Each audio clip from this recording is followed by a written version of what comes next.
Dear Kuya Poy, alam kong may magsasabi na buti nga, iyan lang ang problema nyo. Mas malala pa nga yung sa amin eh. Pero alam nyo, para sa aming mag-asawa, ilang beses na naming pinagtatalunan ito, Kuya Poy. Aaminin kong matigas kasi ang ulo ng asawa ko. Hindi nakikinig sa mga pinag-uusapan namin. Parang sarili lang niyang desisyon ang mahalaga para sa kanya. Alam mo Kuya Poy, nung isang taon, 2 beses kaming nagpalit ng kotse. Pero hindi dahil sa gusto namin, kundi dahil hindi namin kayang bayaran. Sinabi ko na sa kanya noon na wag na muna tayong kumuha. Hindi pa natin kaya. Oo nga, may perang pumapasok pero hindi pa sapat para sa buwan ng paghuhulog. Pero alam nyo, hindi siya nakinig. Kumuha pa rin at ang ending, ayun, isinoli namin sa kasa. Kinailangang isurrender ang kotse. Nabatak. Pagkalipas lamang ng ilang buwan, umuwi na naman ang asawa ko. May dalang bagong kotse. Ang bango-bango pa, naka-plastic pa mga upuan. Sabi niya, hiram lang. Pero yun pala, binabayaran na naman niya. At ano nangyari? Binatak po ulit, Kuya Poy. Hindi ko naman tinatanggal ang hangarin ng asawa ko na gumanda naman at guminhawa ang buhay namin at ang mga pagbiyahe namin. Alam kong gusto niya ng sasakyan para maihatid ang anak namin at para sa pamilya rin. Pero kung hindi pa naman talaga kaya, bakit nga ba ipipilit pa? At ang mas masakit, hindi lang po tungkol sa kotse ang usaping ito. Sa kahit anong desisyon, kapag sinubukan kong kausapin siya, ay parang lagi na lang ako ang kontrabida. Para bang tuwing may sasabihin ako, ay tinatapakan ko ang ego niya.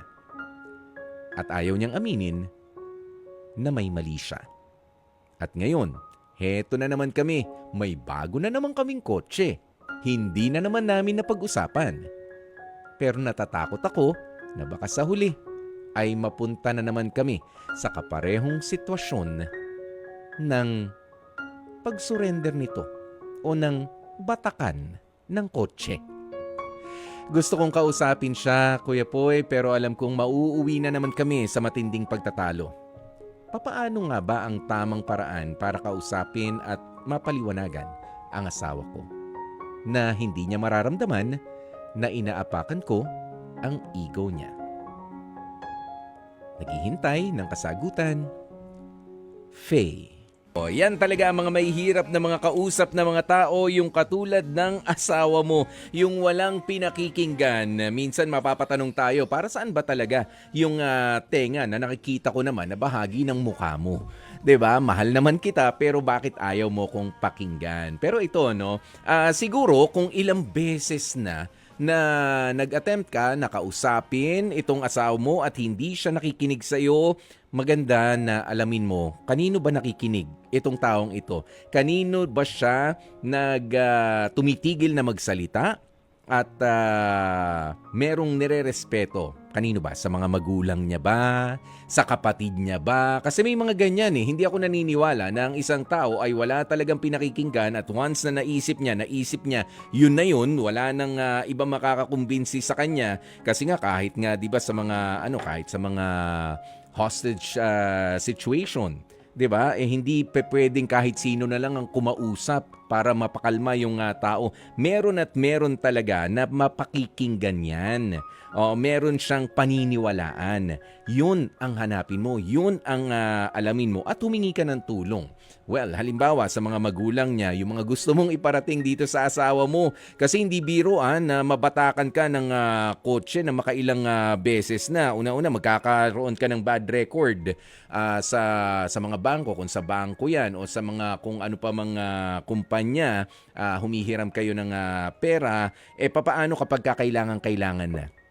Oo, hindi na kayo makapag-apply, manghihiram na kayo ng pangalan, komplikado na yung sitwasyon, yan, yung mga ganyan.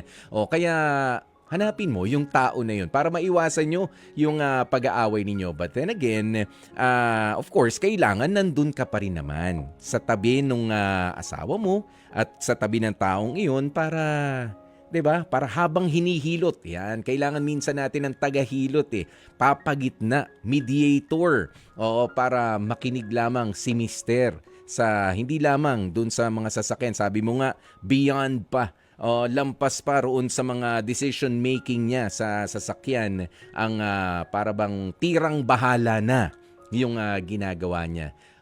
Magpasama ka palagi doon sa taong pinakikinggan, nire-respeto at nakakapagpatigil sa kanyang magsalita kapag ka may mga gusto kang iparating sa kanya. At syempre, kailangan din na ipagdasal mo. At yung magandang line of communication, minsan kasi tayo nagrereklamo, ayaw niya akong kausapin na maayos, ganito ganyan. Ikaw naman pala kapag kakausapin mo na siya at pabalang na agad yung sagot mo, nakasigaw ka na agad, naka-ismid ka na, ganyan. Alamin mo rin papaano ba ang estilo mo ng pakikipag-usap sa asawa mo. Kaya kailangan kalmado lang. Kailangan yung welcoming, yung approach.